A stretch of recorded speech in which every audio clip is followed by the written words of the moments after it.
Right.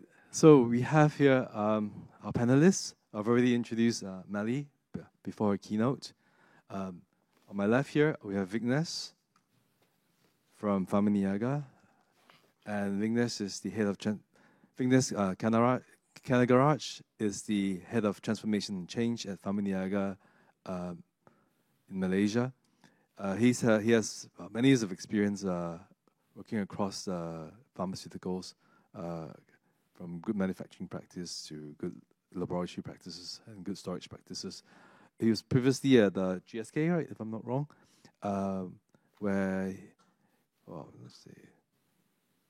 he's worked on, has regional experience in covering Asia-Pac manufacturing plants in Malaysia, Thailand, Indonesia, Japan, Singapore, Philippines, all over the place, all over the Asia-Pac, I must say. So, and then next to Melly is Scott Dackerbuck. Did I get that right? Dackerbuck? He's Senior Director for Data Integrity and Governance at Lachman Consultants, Inc. From the US. Scott is based in Florida. He has responsibility for driving and delivering data integrity and governance services to global clients, including small and large molecules and medical devices for Lachman. And next to him is Atu Trapati. Atu is Associate Director at Emerson. Well, I've known Atu for 15 years, I think. It's a long time. He's been with Emerson for a long time, over 20 years, I would say, delivering projects all across the biopharmaceutical industries. I've had the pleasure of working with Atu on several projects. We've traveled to Korea together on a couple of occasions, delivering Delta V projects across different customers. And currently, Atu is heading up the industrial software division here at Emerson, in collaboration with AspenTech. So he's responsible for driving these new technologies and softwares into the plant shop floor. And then another old friend, yeah, is Francisco Ferry. We had the privilege of working together at M&W, now Excite. Francisco is where do we go? Francisco is the OT security deployment and operations lead at GSK, and he has over 18 years of international experience in automation systems and field instrumentation, engineering, testing, maintenance, and troubleshooting. So, very honored to have these panelists here with me today. A lot of experience, a lot of deep knowledge, from process to technology to governance to regulations. So, without further ado, let me kick off with the first few questions, which I have to pull out from my back pockets.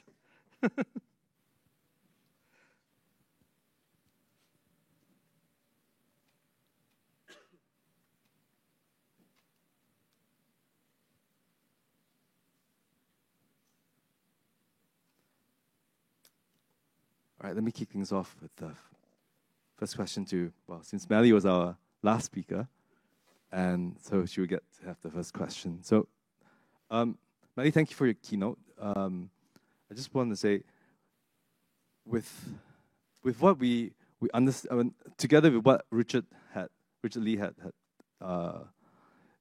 said earlier in his presentation as well, there's a lot of technology out there. It's already available. Other industries are pretty much way ahead of us, right?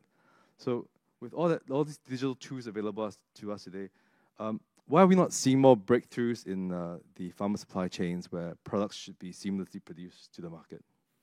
Why aren't we seeing that right now?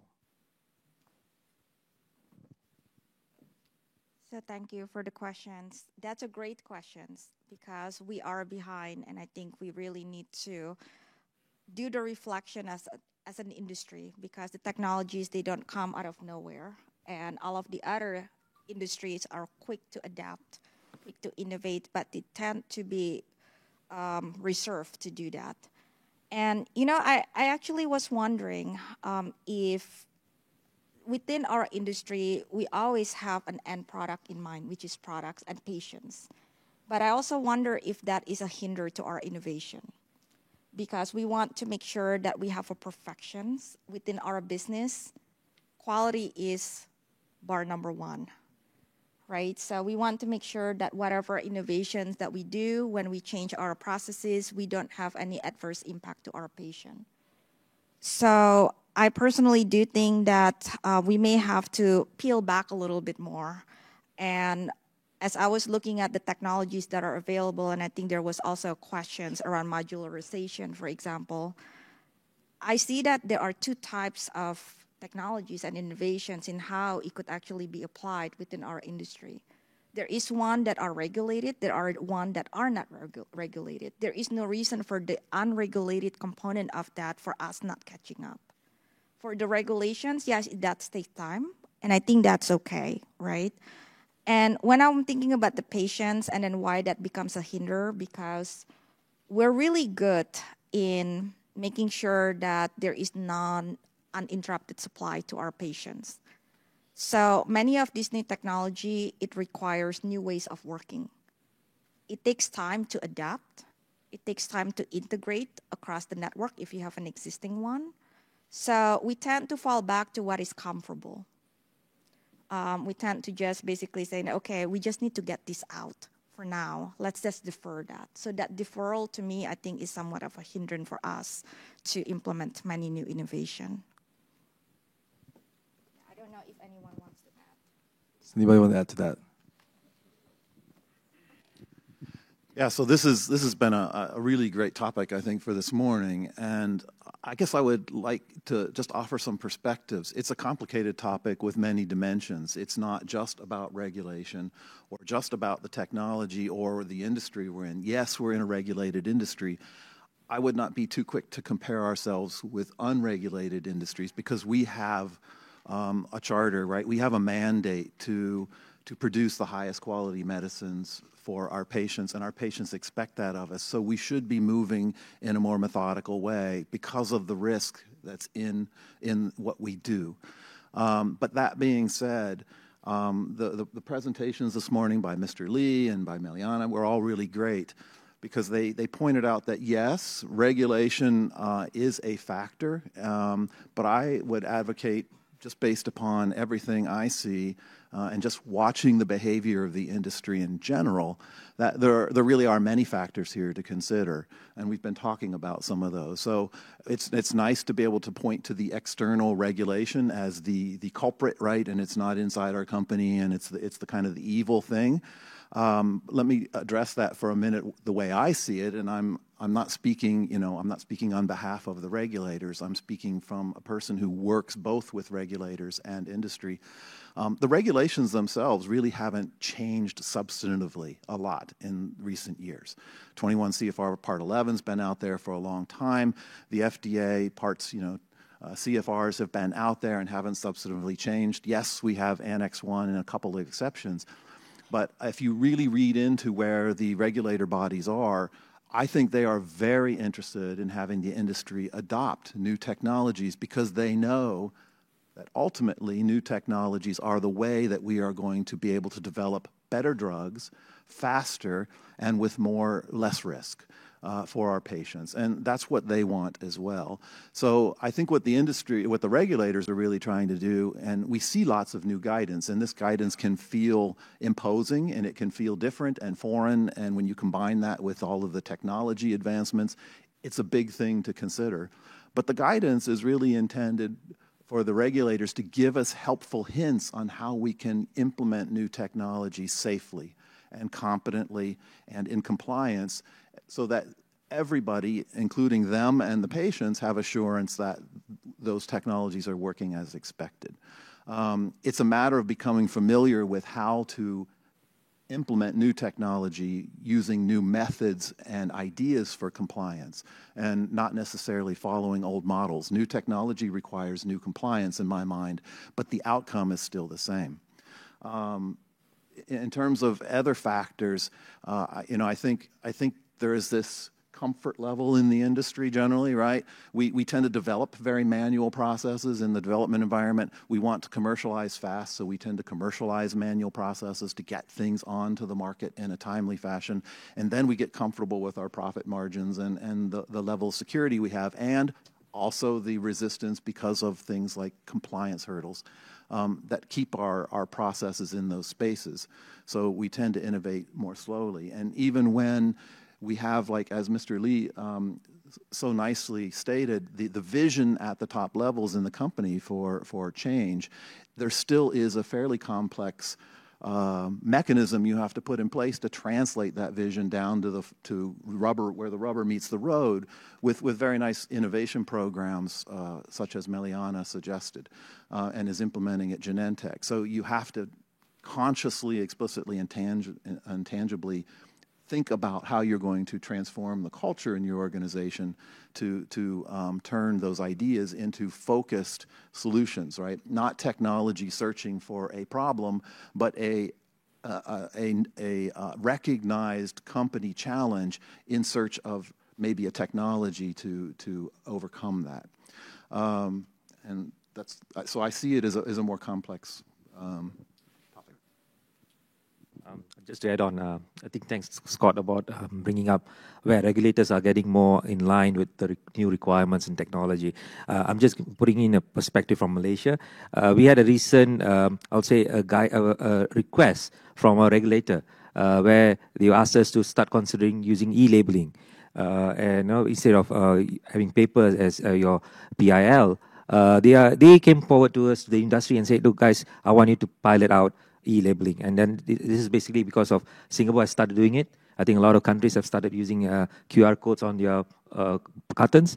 And this is the first time that I saw that the regulator is coming to the industry and asking us to start considering this. And we are piloting that out now at the moment. On the other hand, the other thing that we saw as well, a lot of initiatives are coming towards closer to the patient or closer to the customer product delivery. Like, for example, vending machines. Pharmanega, as my company, we started off implementing vending machines for OTC products. And the regulators were quick enough to come out with a guideline to make sure that the products which are kept in the vending machines are safe, efficacious, and giving the right safety to the patient. They gave out the guidelines, so ensuring that the expiry dates are maintained or monitored, the way the vending machines are stationed, in terms of patient safety, as well as the temperature monitoring is monitored. So these were the guidelines that came from the regulators in line with what's happening in the market. And I think that's a good step forward, what I see in the region. Thank you very much. In line again with what Melly, actually I picked up 5 points from Melly's presentation earlier. So when she talked about lighthouse projects, and she talked about uniformity, continuity, ownership, rigor, intentionality. I'm going to take these 5 points and I'm going to push it to the technology guy here, Atul. So we see different technologies as being developed by all different vendors, including Emerson. And we always talk about unified platforms and all that, right? But we see all the vendors actually are developing their softwares and their products very diversely, actually, instead of uniformly. So picking out these 5 points, why is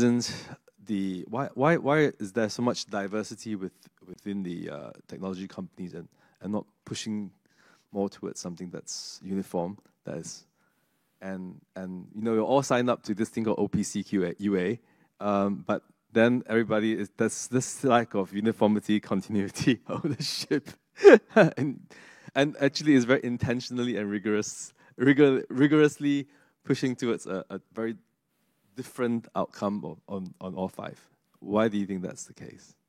Yeah, I think thanks for this very important question, because I think most of our customers are really struggling.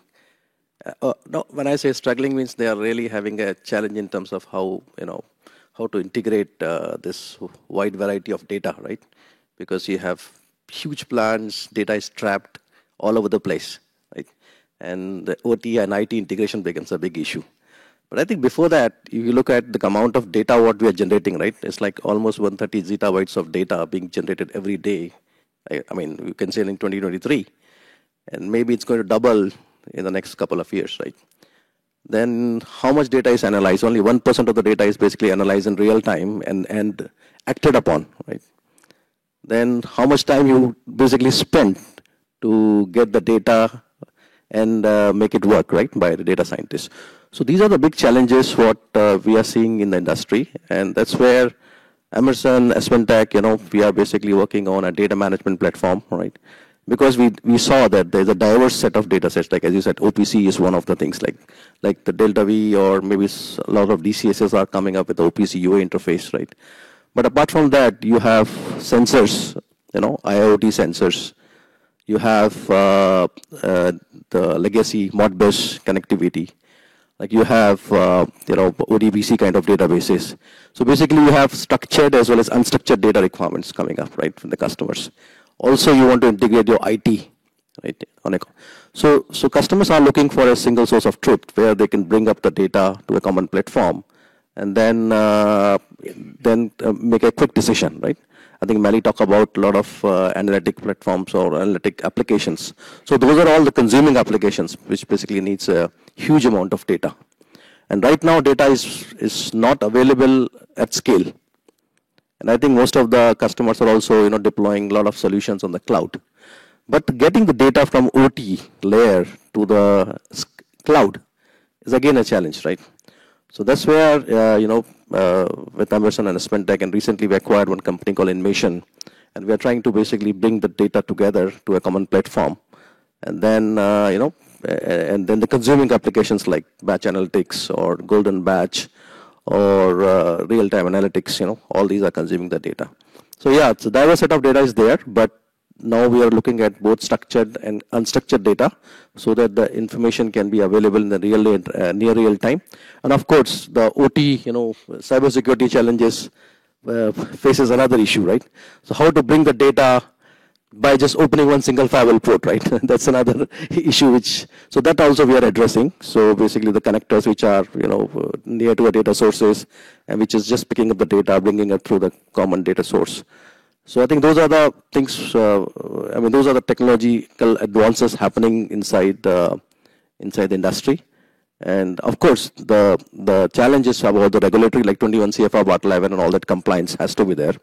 So Emerson is basically working with our customers and deploying, I think, the global solutions for them. They have like some of the customers having like 30 plus sites all over the world.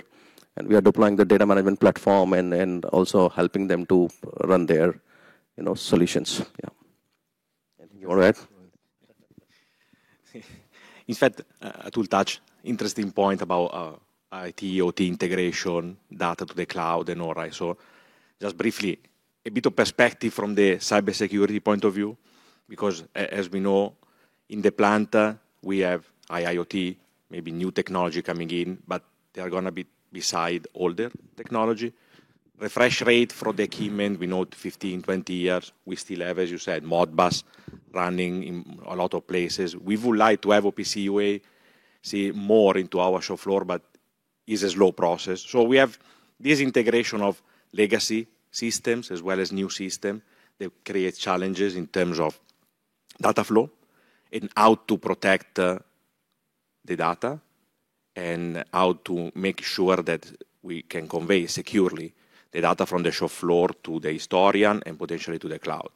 So with this variety of protocols and technology available, it's sometimes challenging to define a standard architecture, a standard structure that we can use, a standard policy in the firewall or protocol that need to be enabled. And we tend sometimes to punch too many holes in the firewall that is segregated IT/OT to allow this data, but we know that data is very important. Because as we mentioned also in the previous presentation, data analytics and all the information lighthouse and all, we need to collect data from everywhere. So that's why it's very important for us to do it securely. And these are a few of the challenges that we have in terms of all the protocols, many different type of technology, and make sure that we allow the connectivity to internally first, maybe in the historian or but especially in the cloud. And we know that traffic to untrusted network like internet and all needs to be controlled, needs to be secure, needs to be encrypted, and that creates also challenges. So it's a very good point. Thank you. Oh, it's just staying with Francisco anyway. Okay. This in pharma, we always talk about quality by design, but there's also quality by security, right? In your experience, what should we consider about security when implementing this digitalization undertakings? Thank you. In fact, we were discussing also recently about the security by design and how important it is to make sure that security is considered at the beginning of the project. Now, we have started the journey of securing our equipment and all some time ago, and I call it as a bolt-on security because we have existing equipment, as I mentioned, legacy and different protocols, and we try to secure them as in the best way that we can, bolting on something, some controls and all. But now that there is a strong push for the smart manufacturing, digital integration and all, we need to make sure that we built in the security in everything that we do. So security by design is one of the concepts that we like to push to make sure that since the proof of concept, OT security and the cybersecurity aspect are involved to make sure that we develop the architecture and the structure in a way that is already secure. It's very difficult to come midway in a project, try to establish the best way to connect the system. Sometimes we see as a showstopper, right? Because we come midway, we start disrupting the project and say, no, you can't do this, you cannot connect, you cannot enable this protocol in the firewall. And it's not because we like to stop things, but we try we try to do it for the company to make sure that we protect the data, we protect our medicine and everything that we do. That's why I think that it's very important that the design starts with the cybersecurity in mind to make sure that we work together on it and achieve the best security that we can with the tools that we have, with the technology that we have and all. Thank you. Yeah, thank you. The cybersecurity topic is also really important from running the business, maintaining the business, and delivering the product to our customers, assuring supply chain resilience and supply, which for those of you who've been reading all the public news this year, there are supply chain shortages. This has been an issue, right? Our patients are not receiving the drugs they need. And in part, that's because of cybersecurity events that are happening in our industry. Technology here is really important, but just standing back and in all of the work I do in many clients down on manufacturing floors and laboratory floors, looking in depth at technology, data integrity, data safety, robustness. What I see generally is more of an organizational problem than it is a technology problem. The organizations that are more susceptible and get themselves into trouble are organizations that don't have the required internal skill sets and the ownership of the technology. They don't have enough fluency to understand what it is they're working with and where the risks and vulnerabilities are. And in the cyber events I've seen, these are companies that have actually lost GMP data, that have had to stop production maybe. That have had to go back and reaffirm that their product quality is assured. This is not easy stuff to do.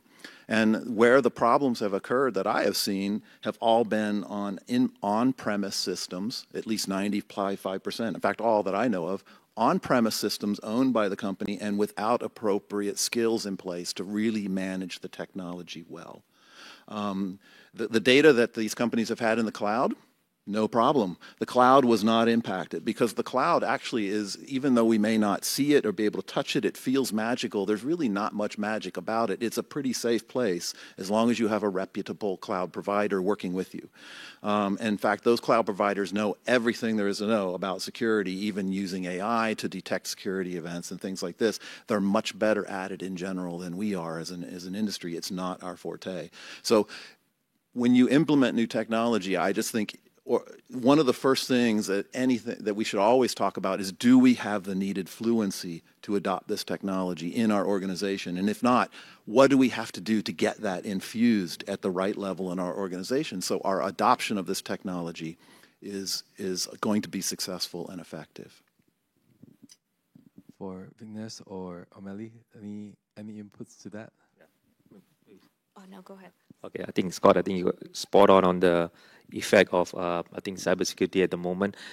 We have seen this happening in different industries. For example, semicon. A lot of factories have been shut down due to this.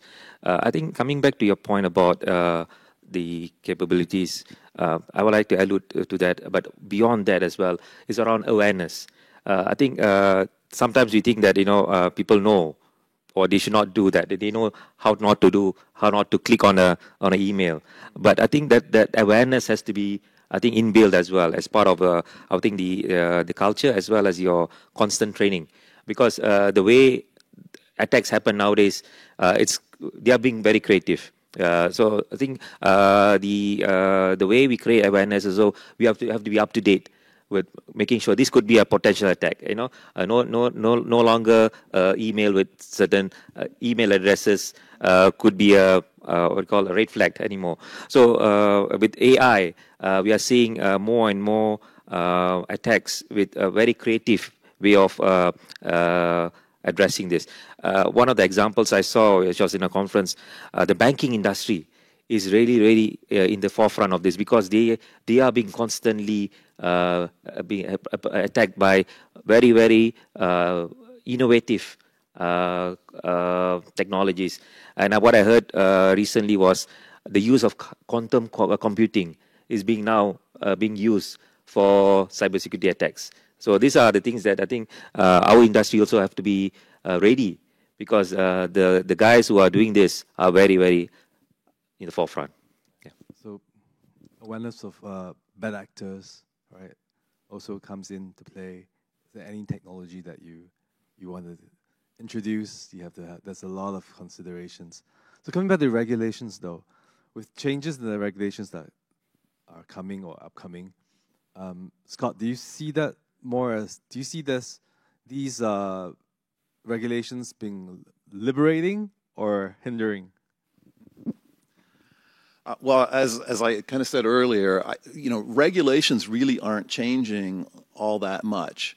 The agencies are actually quite active, working in consortiums with industry, as I see it, to do what they can to clarify how the industry can adopt new technology in a way that is compliant with existing regulations. So a lot of the guidance we see, whether it's guidance for electronic signatures and data in clinical, or whether it's strategy documents by the EMA saying that one of their key strategies, strategic imperatives over the next several years is the adoption of technology in the industry.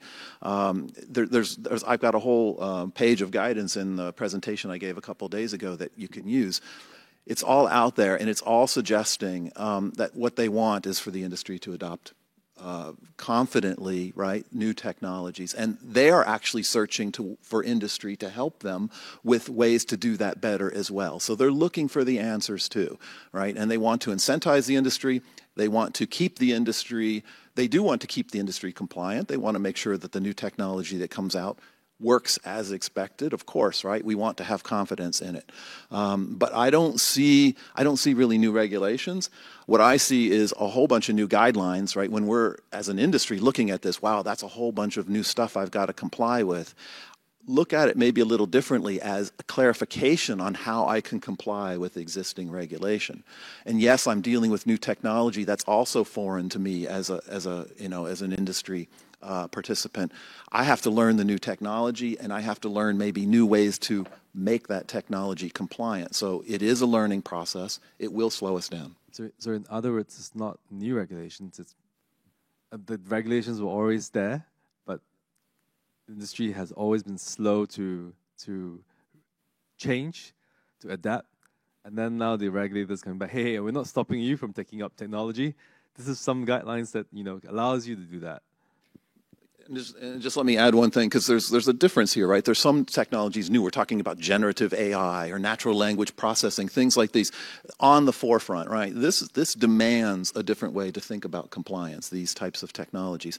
But by and large, the industry is even slow to adopt relatively mature technologies. I mean, companies like Emerson have fantastic platforms in place already that we can use to automate our manufacturing environments. These are mature technologies, well understood, low risk if you implement them properly, and can be done with really existing compliance techniques and validation. But yet we have an industry that's even slow to adopt these generally, if I look across all of the industry. So I think we also have a lot of work to do there, just in the basic space, incentivizing the basic automation. That's going to bring us to the point as an industry, once we get that in place, we'll have enough data to actually start using some of the more advanced tools available, because those tools are hungry for data. You can't implement them without the data in place first, so you have to take a layered approach. So I think regarding the regulation, I think one of the important thing what probably I noticed was the interpretation, right? Because whenever a new technology is introduced, or maybe introduced to the client, and what happens is, like, the interpretation of the regulations. So whether you're using it, which is directly affecting the quality of the patient, or it is not, right? The whole regulations are basically, so that basically hinders or maybe slow down the adoption. So if you are able to interpret correctly, okay, the regulation requires like GMP, non-GMP, those kind of stuff, right? If you're able to analyze that clearly, if you're able to clearly specify that, the adoption will be faster. Otherwise, everybody gets bogged down to that regulation, and then the technology adoption really becomes very slow. Actually, based off like what we've heard, right? And I think a lot of our delegates here in Singapore see it from a multinational, international kind of standpoint, right? Taking all that together and putting into more of a localized ASEAN context, right? With Pharma Niaga being one of the leaders in the industry here for our region. What kind of how do you see your organization adapting to this changing environment in the world? Thanks, Meng, for putting me on the spot. Okay, I think Pharma Niaga being more of a local, regional player, we are the main supplier to the government hospitals in Malaysia. Not only that, we distribute all the drugs to the government hospitals. So there's close to 140 government hospitals with 2,000 government clinics. So that spans from the Perlis, which is the northern part of Peninsular Malaysia, right up to Sabah. So we got a wide network of distribution. So two parts to that is because we are the two parts of our business, and where I work in and where I do a lot of work is in the manufacturing plants, where we've got 4 plants in Malaysia and 1 in Indonesia.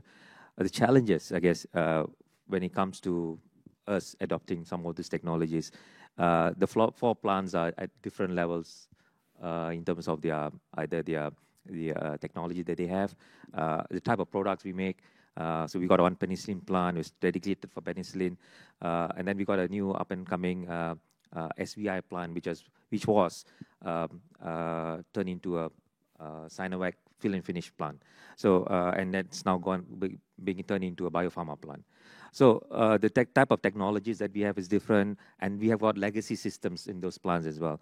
Although we are running on the same ERP system, but our guys in the logistics run on a different one. So we see those kind of challenges as well, getting data across, getting demand data, because a lot of this, because we react to what's happening in the country, and then sudden surge in any infection, we have to be ready to supply those drugs at a notice. Example was recently there was a spike in one part of Malaysia in malaria, and we had to ramp up our production because we didn't stock up for that. So the challenges that we face, one of it is around, I think coming back to the topic around freedom. What I see, I think this may be same to those in MNCs, is data is not accessible to us. We buy a lot of equipments from OEMs. The ports or the OPC UA channels are closed. Even though those equipments have got a lot of sensors, it generates a lot of data. At the moment, we are finding that, look, the OEMs are telling us, if you want this data, here's a software that you can buy from us. There's no freedom for us to use our own, I would say, or look for local or regional providers who are quite, I think, at the moment, I see there are a lot of good, I would say, technology providers, right from pharma up to even from the other sectors like semicon, because Malaysia has got a very long history of semicon industry, more than 30 years, and I see a lot of good technologies coming out from there.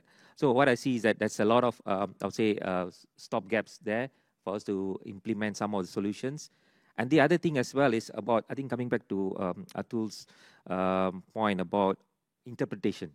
What is GXP requirements? What is the CFR Part 11 requirement? Or do we have to have that in that particular solution that you want to put in place?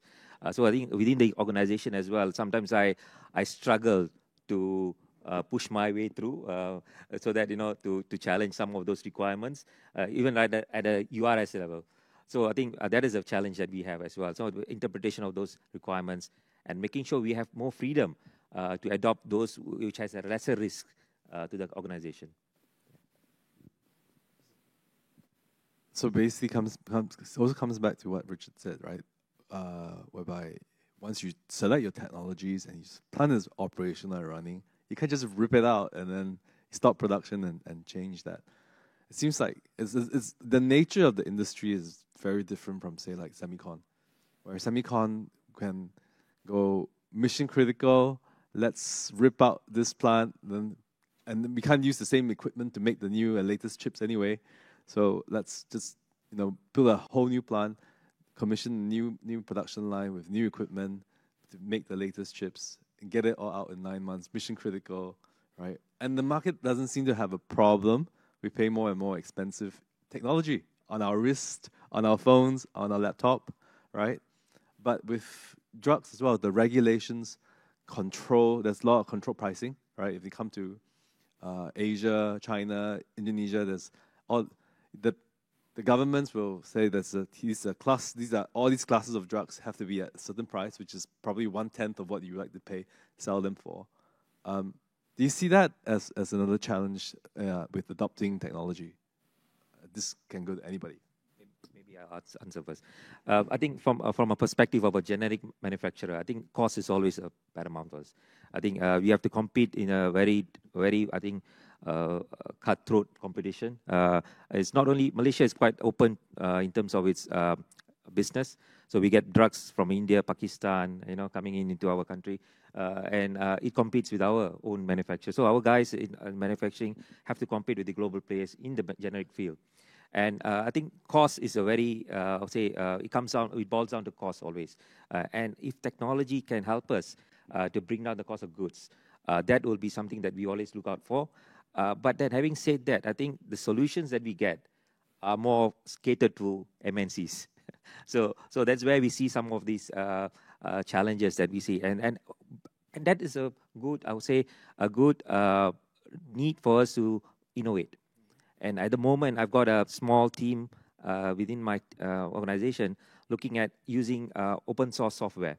We are looking at a small, safe environment to start using open source, like Node-RED, and using IoT devices that are compatible to Node-RED. So these are the things we are trying to adopt and see whether can we develop internal capabilities to suit our needs. So that's our challenge as well.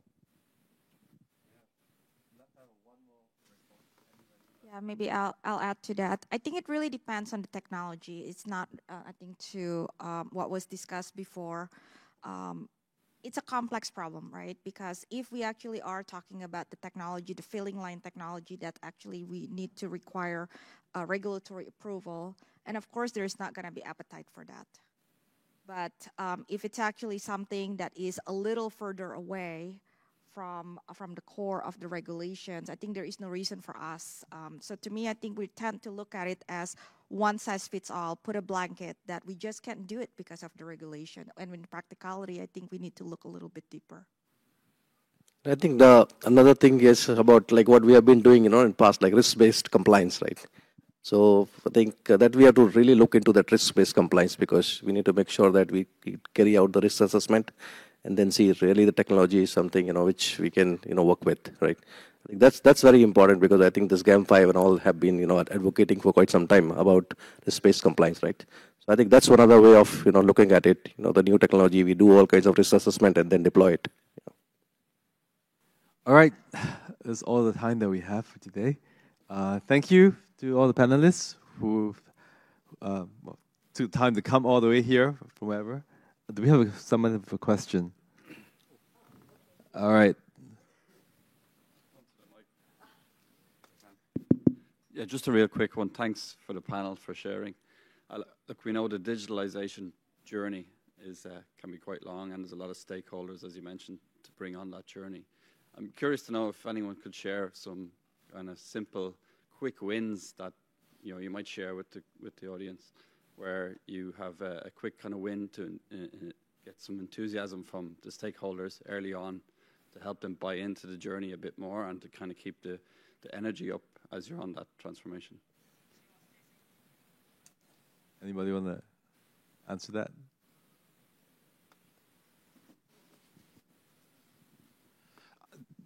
Through examples I've seen, I can't, cite anything specific, like by name, but don't be afraid. And actually, I encourage you when you implement technology to think much broader than the technology. Don't squeeze the technology into an existing process.